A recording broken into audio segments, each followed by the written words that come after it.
Hey, there's a chick on my app. All right, I'm just saying women aren't meant to fight. They have tiny, hollow bones. Don't you think you're doing a lot of genderizing? What? Don't be a pussy. Join Cobra Kai. I was a natural cobra. What's up, everyone? Welcome inside the Queen Cobra Podcast YouTube channel edition. My name is Toni, and I am so excited to be getting this channel started finally. I'm going to be talking about the Netflix show Cobra Kai, as well as what it means to be a badass woman within this martial arts community. Today, I'm going to be talking about some of the top predictions for season 4 of Cobra Kai, and I'm going to be reacting to these predictions. So I just want to preface that these are my opinions, my reactions, and by no means are they the right answer, something that's actually going to happen, or anything other than just what I think. With that being said, let's jump into it. Yep. Prediction number 1. Kreese and Cobra Kai win the All Valley tournament.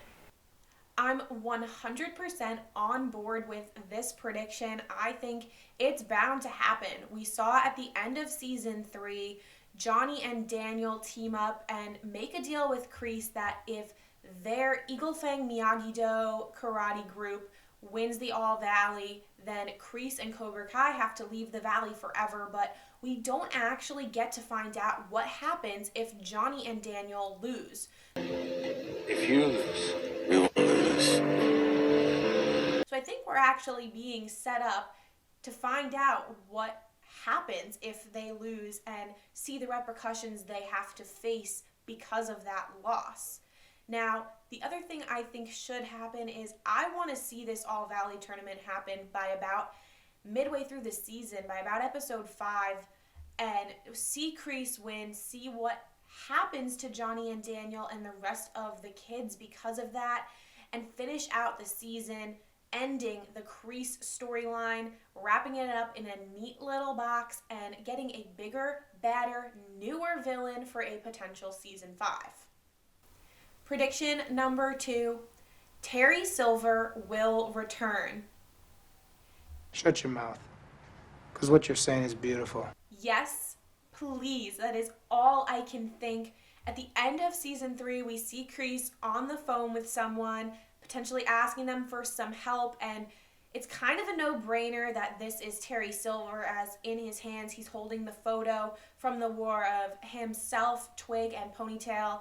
We now know that Twig is Silver and that Ponytail had died in the war, so there really is only one person that Kreese could be calling, and Terry Silver is one of my favorite villains of this series and potentially of any movie ever.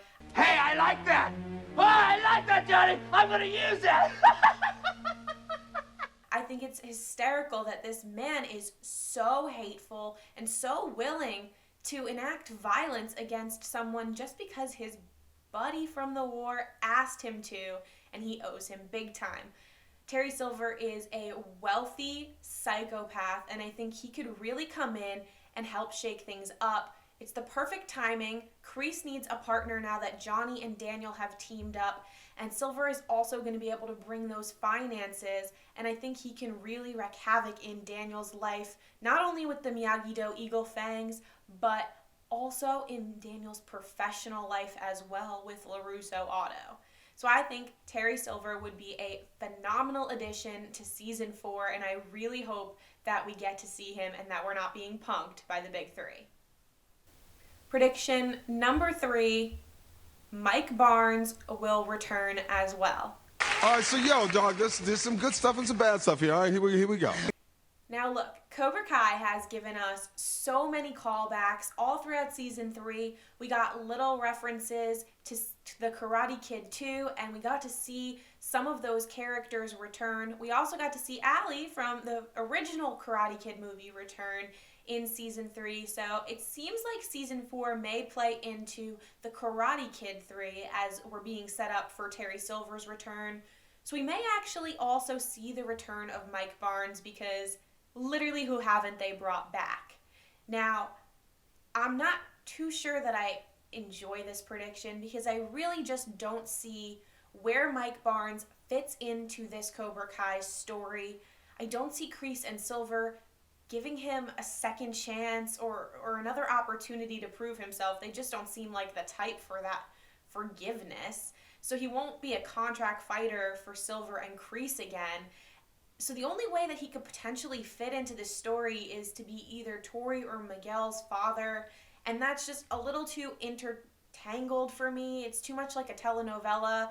I like the drama, but I just don't need to see him tied in that way. I'd rather Miguel's dad be a complete nobody, and I know everyone's out there speculating who Tory's father is, who Tory's mother is, but honestly, at this point, I just don't care. If it is Mike Barnes, it could add an interesting layer, and I'm sure that the big three, I'm sure John, Josh, and Hayden will do it justice if that's the route they choose to go. I just don't see it as necessary. Prediction number 4, Johnny and Daniel will butt heads while training. This is not even a prediction. This is 100% inevitable, and I'm living for it. Johnny and Daniel are fire and ice. We've seen references to that in the writing in previous seasons. They butt heads on so many different things, and so many times they've come so close to working together to finally be brought together by Allie and a common enemy. So I think this is bound to happen. Even their students know. When Eagle Fang and Miyagi-Do were having that Christmas party meeting talking about merging their two dojos, one of the things on their to-do list was figure out sensei dispute resolution. So we all know this is coming, but I absolutely love that this is coming because the Johnny Daniel banter is some of my favorite parts of the Cobra Kai series. I think Ralph and Billy do such a great job playing off each other, and I can't wait to see it. Hopefully it's just a little blip and they can figure themselves out, but I know I'm going to be laughing my ass off. Relax, Danielle. Prediction number 5, Tory defects to Eagle Fang Miyagi-Do. What do you think I'm going to say to you? No. Correct. Goodbye. I don't think this is going to happen. Tory has been going down a darker and darker path. And yes, in season 3, we did get a little bit of her backstory. We were potentially made to feel a little bit bad for her, but she is just getting more and more psychopathic in her actions as time goes on, and I just don't see her defecting in this season. Potentially down the road, we may see her give up her tough girl facade and turn to Johnny or Daniel to help her figure her life out, but right now she's in way too deep to be defecting anywhere in the near future. I think Tory is absolutely one of Kreese's lemmings, and she is really just willing to go further and further into the darkness. Tory is also a fantastic foil to Sam, and the tension has been building between those two, and we know that a fight is coming between them, and so right now it just doesn't seem like the time for Tory to be becoming any more good. I think this is the season where she goes full on bad. Prediction number 6, Aisha will return. I absolutely loved Aisha in seasons 1 and 2, and I was devastated when we found out that she wasn't going to appear in season 3, but after watching it more than once, I completely understand why Aisha wasn't present in season 3. It was a really character-driven season, and Aisha just really didn't have a place in the storyline. Now, it also made sense for at least one of those parents to say, hey, let me pull my kid out of this school after the school fight. So for it to be Aisha, who has a wealthy background and her parents are able to move her into a private school, makes a lot of sense. And then saying that they also sold her house kind of to me feels like she won't be reappearing, but if she does, I know that it's going to be amazing. She's a fan favorite. She's one of my favorites. And I think she'd serve as a really great bridge between Tory and Sam and potentially be able to mend that relationship. Moving right along, let's talk about another one of the young characters, my personal favorite, Hawk/Eli. I tell you what, man, I love you the day that I saw you. Hot fire! Fire! One of the predictions floating around out there is which color his mohawk is going to be this season now that he's outgrown his Red Hulk phase and he's back on the good side. What color are we going to see? And my favorite prediction for color is green. And I can tell you a little bit about why. I'm a huge Star Wars fan as well. It's another fandom I'm quite present in. And I think it'd be a really cute nod to Star Wars to play into that red, blue, green lightsaber color choices. And so when he first flipped the script, we saw a blue mohawk. And what we've learned in the Star Wars fandom is that blue lightsaber wielding Force users tend to be very lightsaber fight focused, whereas green lightsaber users tend to be more one with the Force, like Yoda or Qui-Gon. Obviously, red is for the Sith, which Hawk was very similar to in Season 3. Son of a...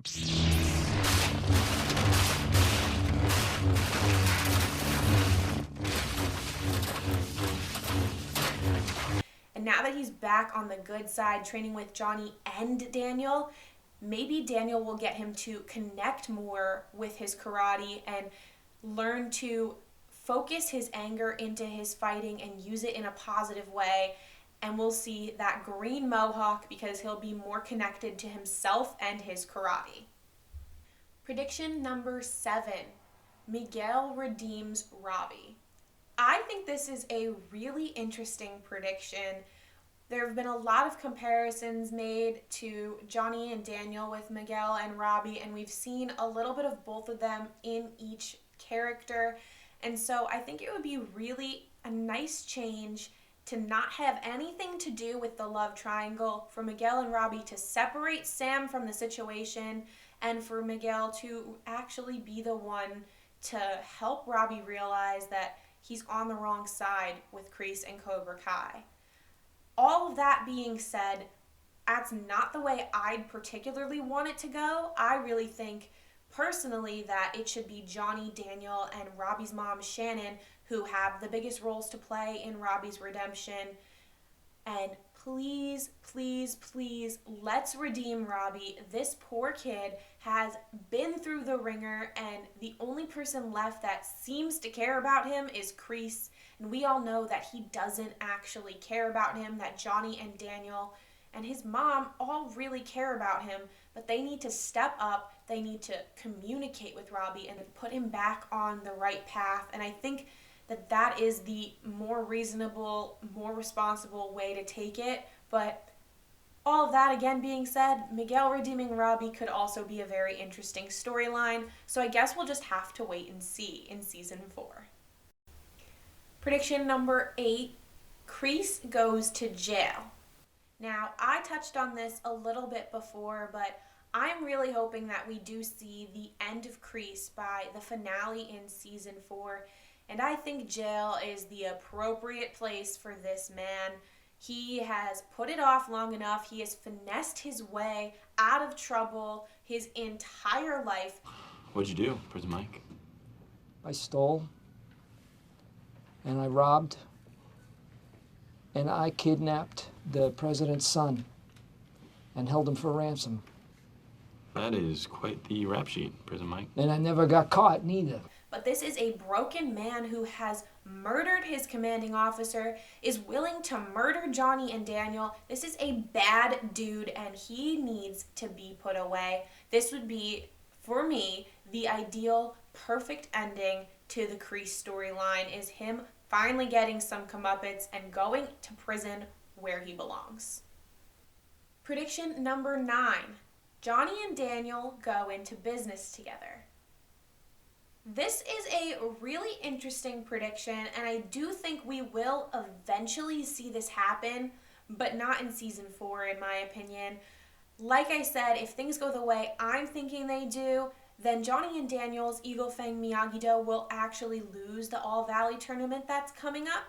and then they'll probably go their separate ways for a while. So I don't think that we'll see them be ready to go into business together within season 4. Hopefully that could be our series finale, seeing the two of them in business, finally working together and finally having figured their crap out. But right now, I don't feel like this is the time. I think they're working together against a common enemy, but ultimately, they still don't see eye to eye on a lot of things, and we are going to see them butt heads a bunch, and I don't think that they're going to feel emotionally ready to go into business together after just this coming season. Prediction number 10, Robby is going to win the All Valley tournament. I think that this is absolutely the case. I think we're going to see either a repeat of Miguel versus Robby in the finals, or potentially even Sam versus Robby in the finals. I think would be really cool. Cool. Beef baby's out for blood. But I do think that Robby is going to win, and he's going to do it by fighting dirty, and we are going to see a parallel to season 1 when Miguel does that.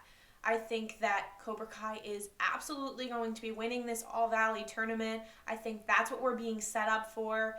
And as much as I don't want to see Robby win, because I don't want to see Cobra Kai win, I do think that this is the necessary path that the show needs to take in order to create the best possible content. Personally, I think it is a Hawk's turn to win something. This guy's been through the ringer and back, and now he's on the side of good, and he's going to have all of Johnny's karate training, all of Kreese's karate training, and potentially all of Daniel's karate training. This kid should be an absolute beast, and there should be no one that beats him, but I don't think, unfortunately, that's who it's going to be. I do think that Robby is going to be the one who wins the tournament. That's it for my reactions to the top season 4 predictions for Cobra Kai. I've got a little bit more in-depth responses and even a couple of more predictions in my podcast, which is linked down below. If you liked this video, please give it a like. Please hit the subscribe button to my channel because I'll be putting out a ton of new content in the coming weeks. As a girl who was formerly involved in karate for about 8 years, I do have a lot to say on the subject, and I'm hoping to bring on guests into my podcast to talk about the stigma of being a woman in martial arts. I also want to direct your attention to the shirt that I'm wearing. These were designed by Jenny Fisher. She's absolutely incredible, and the shirts are supporting a super important cause, suicide prevention, and I think that this is a really important topic that not a lot of people are talking about right now, so be sure to check Jenny out, check the shirts out, and potentially even purchase one and show your support for a really amazing cause. And with that, we've reached the end of the video. Thank you so much for watching. I really appreciate it, and stay tuned. I will see you guys next time.